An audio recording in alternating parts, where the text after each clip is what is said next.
But President Trump put this out on Truth Social. Iran should have signed the deal I told them to sign. What a shame and waste of human life. Simply stated, Iran cannot have a nuclear weapon. I said it over and over again. Everyone should immediately evacuate Tehran. And on social media last night, you saw images of traffic jams as people rushed to get out of the capital city of Iran, seeming to take heed to the words of the President of the United States. Meanwhile, people that are tracking aviation movements for the U.S. military are showing that it seems to be the United States is sending a lot of military hardware over to the region. The Secretary of Defense, Pete Hegseth, he told the media that the United States is putting the assets needed to defend our troops in the region. And that is the movement you're seeing, that President Trump, obviously, as he said, always would prefer to make a deal. I'm joined now by the ACLJ Chief Counsel, Jay Sekulow, and we are going to be talking some about what we're starting to see on the right. We see President Trump with strong statements about the Iranian program, saying they can never have nuclear weapons. We saw him leave the G7 summit early to get back and meet with the National Security Council late last night. But we're starting to see some voices on the right that are now saying this could be the end of President Trump's legacy. It could be the end of his presidency. We're seeing AOC retweet Republican members of Congress.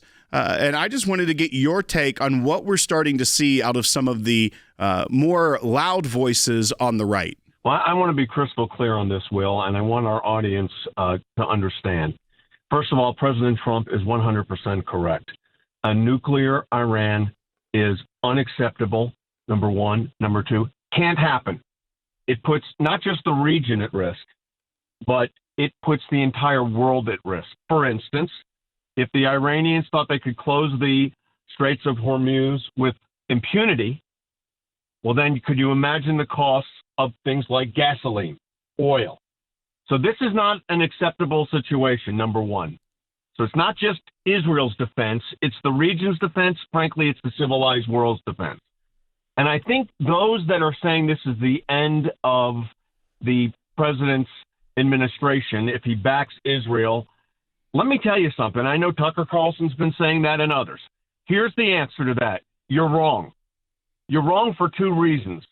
Number one, it will be his lasting legacy, eliminating the Iranian threat. That will be the lasting legacy of a president. We've been dealing with this as a country for over 50 years with the Ayatollahs. So that needs to come to an end. And the regime, in my view, needs to go. But those on the right, like Tucker and some of the others, that are saying, you know, we're going to be America first. As the president said, he's the one who came up with the idea of America first. This is America first.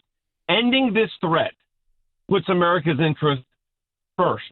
Number one, it eliminates China and Russia's influence in the region because they're only captive state for the Russians right now and the Chinese and the Syrians to a little bit lesser extent, only because they've had regime change. The only thing that stops that influence is taking out and taking the appropriate action to eliminate this nuclear threat. So, Will, when we're talking about this, and to our ACLJ members and champions, I mean, Jordan met this morning with the U.S. consulate in Strasbourg, France, on these topics, and he'll be reporting on that later. I've had calls this morning and this afternoon already dealing with this issues at the highest levels. So let me just tell you something. We have an office in Jerusalem. That office is engaged. Our office in Washington, fully engaged. Our diplomatic offices at the European Center for Law and Justice, fully engaged. We've deployed teams throughout the world. We're going to continue to do this. But I just want to say, I am backing the president 100% here. He's correct. This approach is correct. When he said to people, get out of Tehran, he meant it. And by the way, tens of thousands, hundreds of thousands of Iranians are leaving Tehran. It is going to, I think, Will, we're on the precipice of some major change. I'll just leave it at that. One of the main issues, among many, but one of the issues I'm seeing with some of these criticisms of the president's position and stature on this is one, these are many voices that always said, trust the president and he's a strong leader and things of that nature.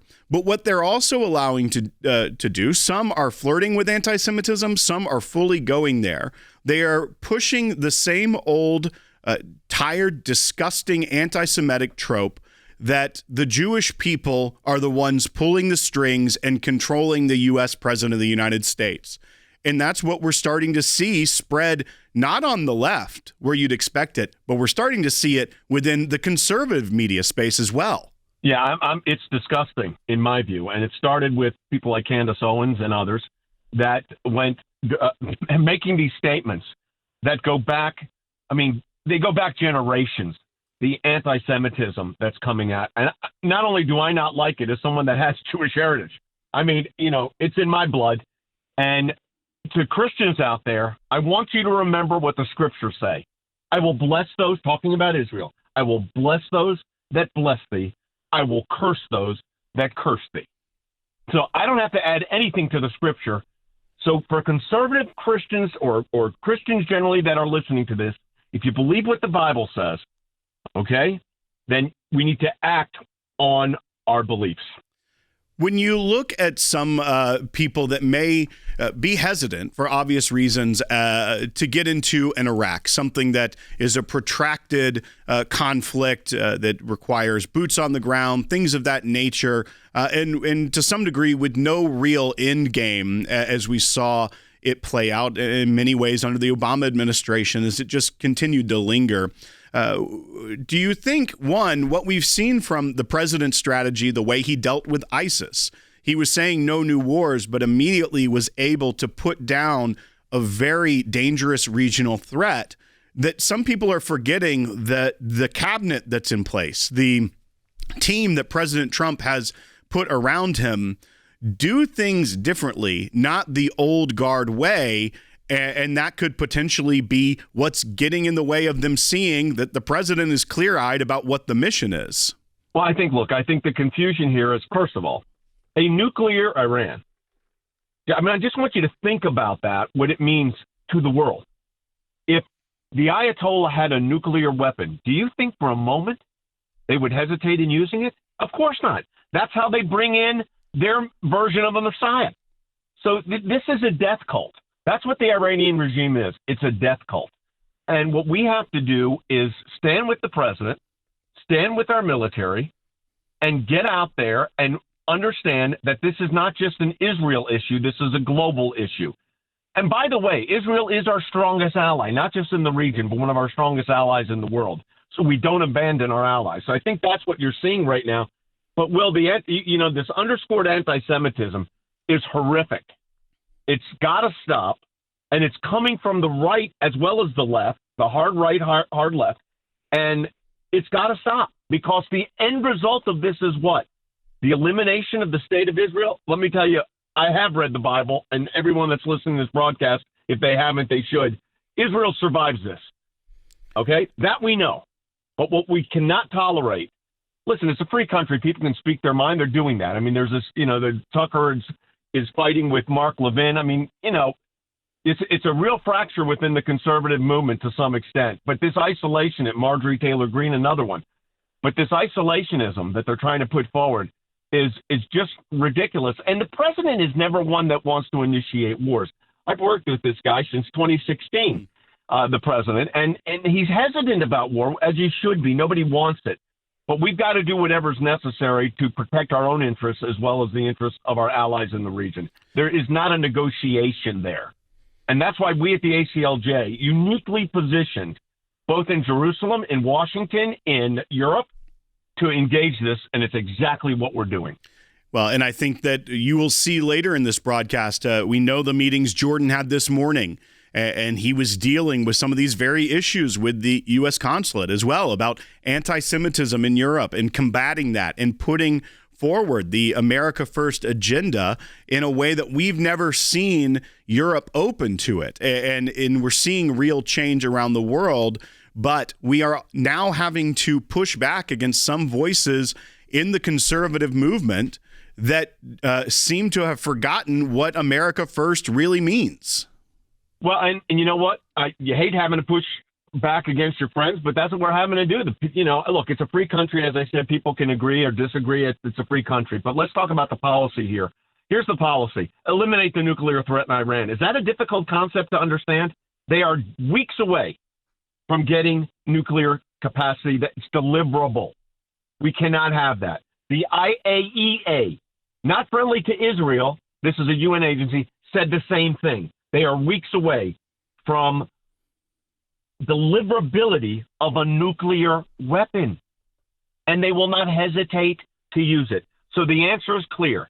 I think the president's greatest legacy will be eliminating the Iranian threat, at least one of his greatest legacy. I want to say a huge thank you here to our ACLJ members also and our champions. Yesterday was a huge financial day for the ACLJ. And folks, as you can see, we're deployed all over the globe. We've been working on this around the clock. I mean, literally around the clock. And I'm going to tell you this, and I mean this sincerely. Without your support, we can't do it. So support the work of the ACLJ and become an ACLJ champion if you can with his monthly gifts, or if you can and you can make a one-time gift, great. Stand with us as we stand with Israel and we stand with our president. Send a message to President Trump, we're with you. That's important. We are so excited to announce the ACLJ's brand new app, completely redesigned to provide you with the best tools available to partner with us at the ACLJ. You can watch the daily Sekulow program, sign the petitions, customize your ACLJ membership experience, donate with the click of a button, and receive up-to-the-minute critical updates that the mainstream media can't censor. Just scan the QR code on your screen or go to your phone's app store, search ACLJ, and click install. It's that simple.